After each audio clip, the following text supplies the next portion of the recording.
ओम श्री सद्गुरु परमात्मने नमः। भगवत गीता अध्याय नंबर 2 श्लोक नंबर 16।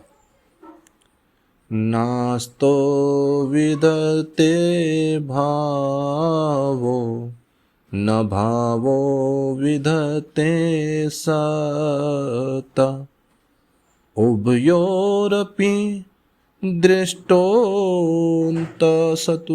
नयो सत्वदर्शी भी। व्याख्या। यहाँ भगवान ने भूसतायाम अर्थात भाव अभाव, असभुवि अर्थात असत और सत, और विद सतायाम अर्थात विदते, इन तीनों सत्तावाचक धातुओं का प्रयोग किया है। इन तीनों के प्रयोग का तात्पर्य नित्य तत्व और लक्ष्य कराने का ही है। शरीर उत्पत्ति के पहले भी नहीं था, मरने के बाद भी नहीं रहेगा, और वर्तमान में इसका क्षण प्रतिक्षण अभाव हो रहा है अर्थात खत्म हो रहा है।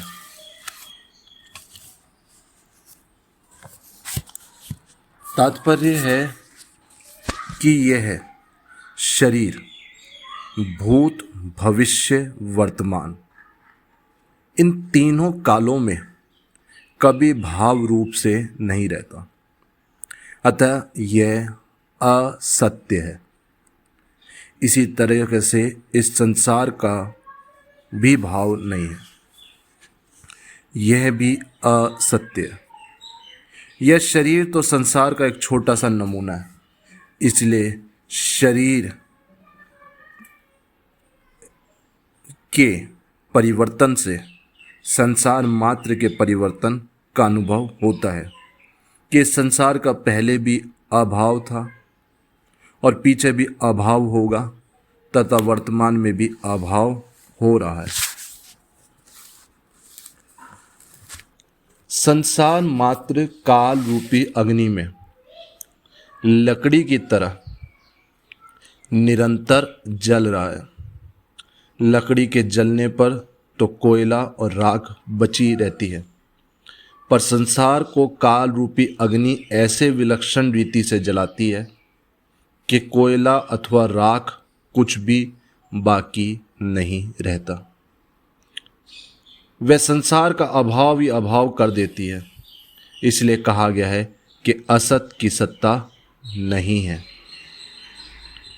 जो सत्य वस्तु होती है उसका अभाव नहीं होता, अर्थात जब देह उत्पन्न नहीं हुआ था तब भी देही था, अर्थात जो हमारी आत्मा है। देह नष्ट होने पर भी देही रहेगा, अर्थात शरीर नष्ट हो जाएगा तब भी आत्मा रहेगी। और वर्तमान में देह के परिवर्तन होने पर भी देही उसमें ज्यों का त्यों ही रहता है।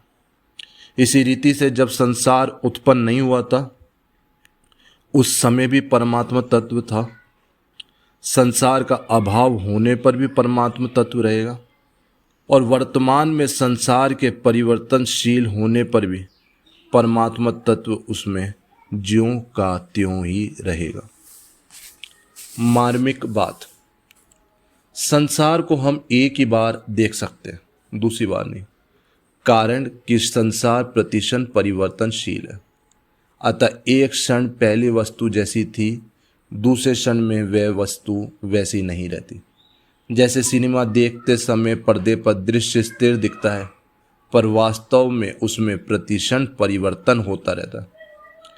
मशीन पर फिल्म तेजी से घूमने के कारण वह परिवर्तन इतनी तेजी से होता है कि उसे हमारी आंखें नहीं पकड़ पाती। इससे भी अधिक मार्मिक बात यह है कि वास्तव में संसार एक बार भी नहीं दिखता, कारण कि शरीर, इंद्रियां, मन, बुद्धि आदि जिन कारणों से हम संसार को देखते हैं, अनुभव करते हैं, वे कारण भी संसार के ही हैं। कारण अर्थात कारण। अतः वास्तव में संसार ही संसार दिखता है। जो शरीर संसार से सर्वथा संबंध रहित है, उस स्वरूप से संसार कभी दिखता ही नहीं। तात्पर्य यह है कि स्वरूप में संसार की प्रतीति नहीं है। संसार के संबंध से ही संसार की प्रतीति होती है। इससे सिद्ध हुआ कि स्वरूप का संसार से कोई संबंध है ही नहीं। दूसरी बात, शरीर, इंद्रियां, मन, बुद्धि की सहायता के बिना चेतन स्वरूप कुछ कर ही नहीं सकता। इससे सिद्ध हुआ कि मात्र क्रिया संसार में ही है, स्वरूप में नहीं है। स्वरूप का क्रिया से कोई भी संबंध नहीं है। संसार का स्वरूप है क्रिया और पदार्थ। जब स्वरूप का ना तो क्रिया से और ना पदार्थ से ही कोई संबंध है, तब यह सिद्ध होता है कि शरीर, इंद्रियां, मन, बुद्धि सहित संपूर्ण संसार का अभाव है। केवल परमात्मा तत्व ही सत्ता है, जो निर्लिप्त रूप से सबका प्रकाशक और आधार है। इन दोनों के अर्थात सत असत, देही देह के तत्व को जानने वाले महापुरुषों ने इनका तत्व देखा है, इनका निचोड़ निकाला कि केवल एक सत्य तत्व ही विद्यमान है। असत वस्तु का तत्व भी सत्य है और सत वस्तु का तत्व भी सत्य है, अर्थात दोनों का तत्व एक सत्य ही है। दोनों का तत्व भाव रूप एक ही है। अतः सत और असत, इन दोनों के तत्व को जानने वाले महापुरुषों के द्वारा जानने में आने वाला एक सत्य तत्व ही है। असत जो सत्ता प्रतीत होता है, असत की जो सत्ता प्रतीत होता है, वह सत्ता भी वास्तव में सत्य की ही है। सत्य की ही सत्ता से असत सत्तावान प्रतीत होता है।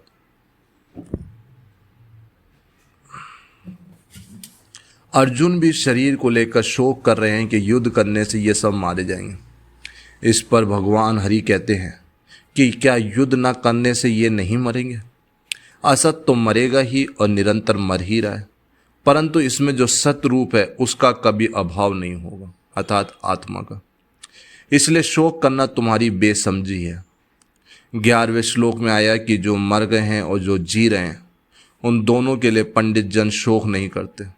12वें-13वें श्लोक में आया कि देही की नित्यता का वर्णन है और उसमें धीर शब्द आया। 14वें-15वें श्लोक में संसार की अनित्या वर्णन आया है, तो उसमें भी धीर शब्द आया। ऐसे ही यहाँ 16वें श्लोक सत असत का विवेचन आया है, तो इसमें तत्वदर्शी शब्द आया है। इन श्लोकों में पंडित, धीर और तत्वदर्शी पद देने का तात्पर्य है कि जो विवेकी होते हैं, समझदार होते हैं, उनको शोक नहीं होता। अगर शोक होता है तो वे विवेकी नहीं है, समझदार नहीं है।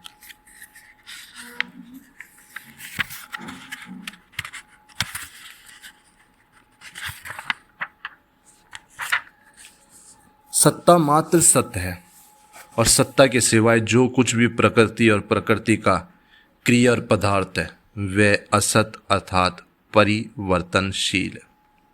जिन महापुरुषों ने सत्य और असत दोनों का तत्व देखा है, अर्थात जिनको सत्ता मात्र में अपनी स्वतः सिद्ध स्थिति का अनुभव हो गया है, उनकी अनुभव में असत सत्ता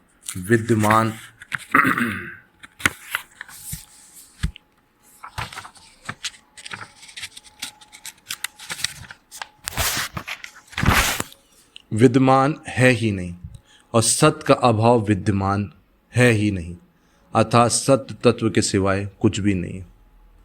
भगवान ने 14वें-15वें श्लोक में शरीर के अनित्य का वर्णन किया था। उसको यहाँ नास्ते विदते भाव पदों से कहा है और 12वें-13वें श्लोक में शरीर की नित्यता का वर्णन किया था। उसको यहाँ ना भावो विदते सत पदों से कहा।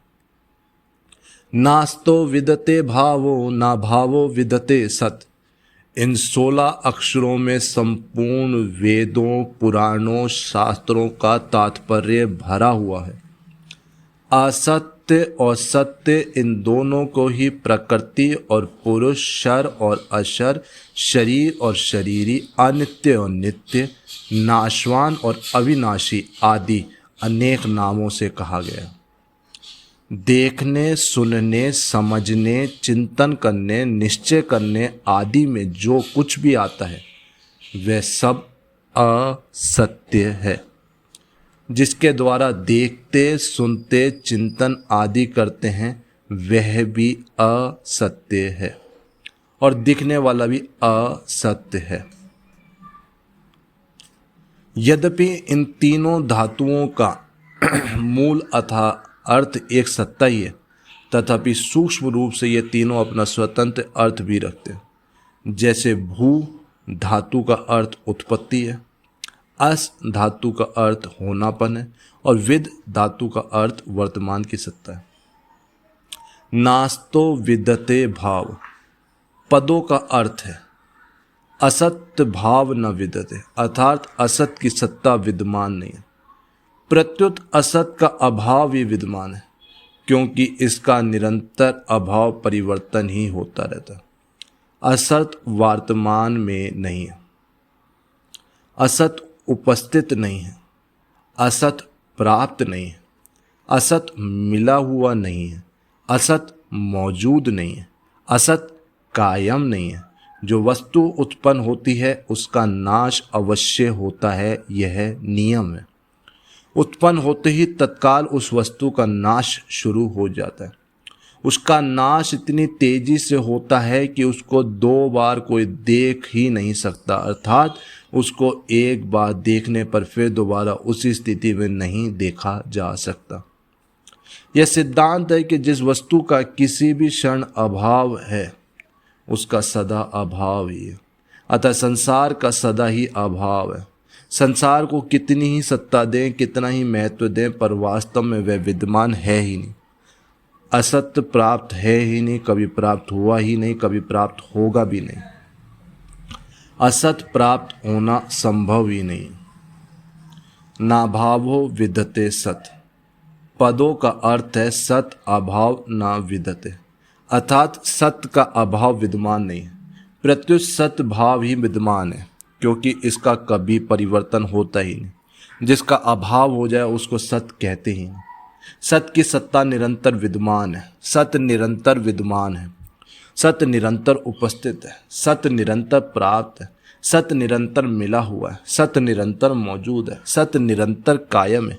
किसी भी देश, काल, वस्तु, व्यक्ति, क्रिया, घटना, परिस्थिति, अवस्था आदि में सत्य का कभी भी अभाव नहीं होता है। कारण कि देश, काल, वस्तु आदि तो असत है, पर सत्य जो का त्यों ही रहता है। उसमें कभी किंचन मात्र भी कोई परिवर्तन नहीं होता, कोई कमी नहीं आती। अतः सत्य का सदा ही भाव है। परमात्मा तत्व कितना ही अस्वीकार करें, उसकी कितनी ही उपेक्षा करें, उससे कितने ही विमुख हो जाएं, उसका कितना ही तिरस्कार करें, उसकी कितनी ही युक्तियों से खंडन करें, पर वास्तव में उसका अभाव विद्यमान है ही नहीं। सत्य का अभाव होना संभव है ही नहीं। सत्य का अभाव कभी कोई कर सकता ही नहीं। यूरोपी दृष्टा तत्वदर्शी महापुरुषों ने सत्य तत्व को उत्पन्न नहीं किया, प्रत्युत देखा है अर्थात अनुभव किया। तात्पर्य है कि असत का अभाव और सत्य का भाव दोनों के निष्कर्ष को जानने वाले जीवन मुक्त तत्वज्ञ महापुरुष एक सत्य तत्व को ही देखते हैं, अर्थात स्वतः स्वाभाविक एक है का ही अनुभव करते हैं। असत का तत्व भी सत्य है और सत्य का तत्व भी सत्य है। ऐसा जान लेने पर उन महापुरुषों की दृष्टि में एक सत्य तत्व के सिवाय और किसी का स्वतंत्र सत्ता रहती ही नहीं। असत की सत्ता विद्यमान न रहने का उसका अभाव और सत्य का अभाव विद्यमान न रहने से उसका भाव सिद्ध हुआ। निष्कर्ष यह निकला कि असत है ही नहीं, प्रत्युत सत्य ही सत्य है। उस सत्य तत्व में देह और देही का विभाग नहीं है। जबकि असत की सत्ता है तब तक विवेक, असत की सत्ता मिटने पर विवेक ही तत्व ज्ञान में परिणत हो जाता है। उभयोरपि दृष्टोन्त स्वतयो सत्त्वदर्शिभी, इसमें उभयोरपि में विवेक है, अंत में तत्व ज्ञान है और दृष्ट में अनुभव है, अर्थात विवेक तत्व ज्ञान में परिणत हो गया। और सत्ता मात्र ही शेष रह गई। एक सत्ता के सिवाय कुछ नहीं है, ज्ञान मार्ग की सर्वोपरि बात है। असत सत्ता नहीं है, यह भी सत्य है, और सत्य का अभाव नहीं है, यह भी सत्य। सत्य को स्वीकार करना साधक का काम है। साधक को अनुभव हो अथवा ना हो, उसको तो सत्य को स्वीकार करना है को स्वीकार करना है, नहीं को अस्वीकार करना है। यही वेदांत है, वेदों का खास निष्कर्ष है। संसार में भाव और अभाव दोनों दिखते हुए भी अभाव मुख्य रहता है। परमात्मा में भाव और अभाव दोनों दिखते हुए भाव मुख्य रहता है। संसार में अभाव के अंतर्गत भाव अभाव है, और परमात्मा तत्व में भाव के अंतर्गत भाव अभाव है। दूसरे शब्दों में संसार में नित्य वियोग के अंतर्गत संयोग वियोग है, और परमात्मा में नित्य योग के अंतर्गत योग वियोग है, मिलन विरह। अतः संसार में अभाव विरह और परमात्मा में भाव विरह। ओम श्री सद्गुरु परमात्मने नमः।